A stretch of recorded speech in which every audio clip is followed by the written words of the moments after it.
Richard Wrangham is a Harvard primatologist. The Australopithecines, these relatives between maybe 7 million years ago and 2 million years ago, they were at the simplest kind of level like chimpanzees that stood upright. That is to say, they walked on their hind legs, if you like. They were about the size of chimpanzees. They had big jaws like chimps, big teeth like chimps. I mean, you can imagine somebody like Mick Jagger opening his mouth and screaming out, and that mouth is just a tiny little mouth compared to what a chimpanzee or Australopithecus can do. They need big teeth to mash this low-quality, high-fiber food. They need a big mouth to put it all into.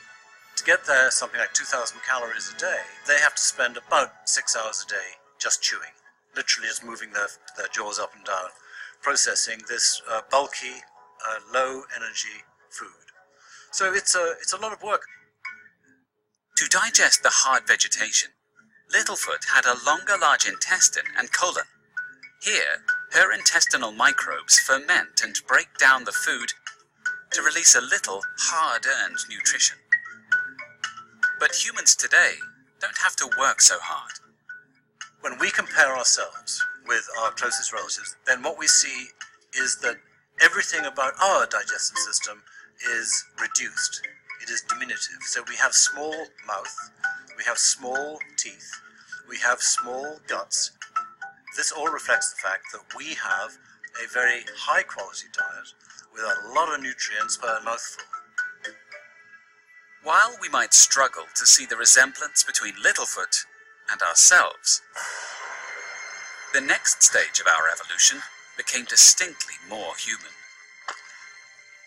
Around 2 million years ago, that's when you get for the first time the emergence of the full genus Homo, Homo erectus.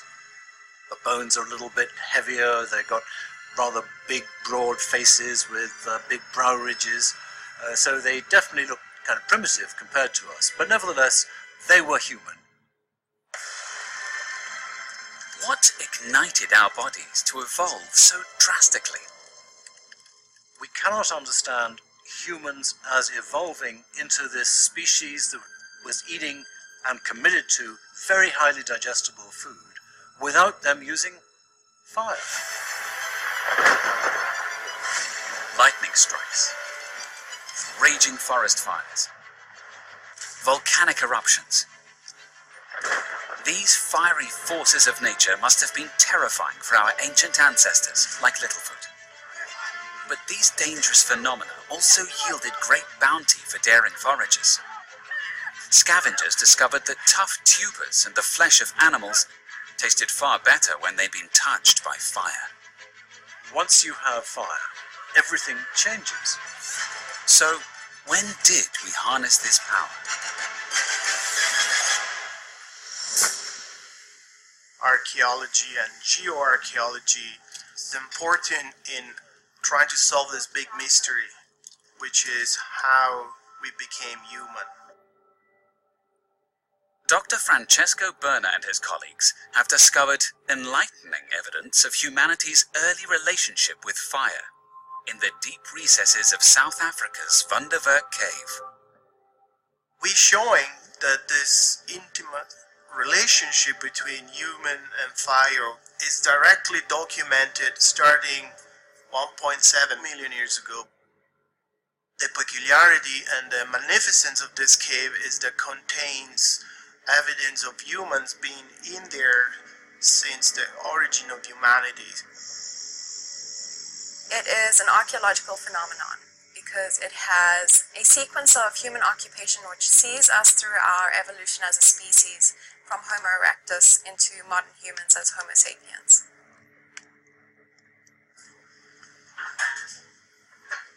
This is a block of intact sediment which we have taken from the context of 1.78 million years old and older in Wonderwerk Cave. So over here we have an intact bone from specimen X, which is discolored. Sometimes discoloration may indicate staining from the sediments which surround the bone. Other times it may indicate burning. The slides of this ancient earth hold remnants of a hugely consequential moment in human history.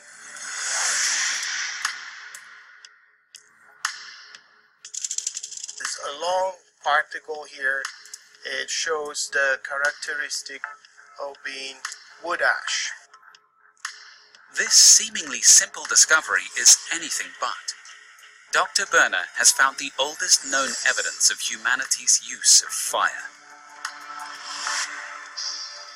That's extremely exciting. They put human and fire in the same spot early on in human evolution. With the controlled use of fire, we first began to cook our food. This act of transformation had revolutionary effects on our sustenance. So basically heat jiggles molecules and breaks them apart, and then that's nice. When you cook, you're saving yourself a lot of the energy that otherwise the body would be using to digest raw food. So we get a bonus from how much of the food can be digested, and we get a bonus from saving ourselves the cost of digesting the food.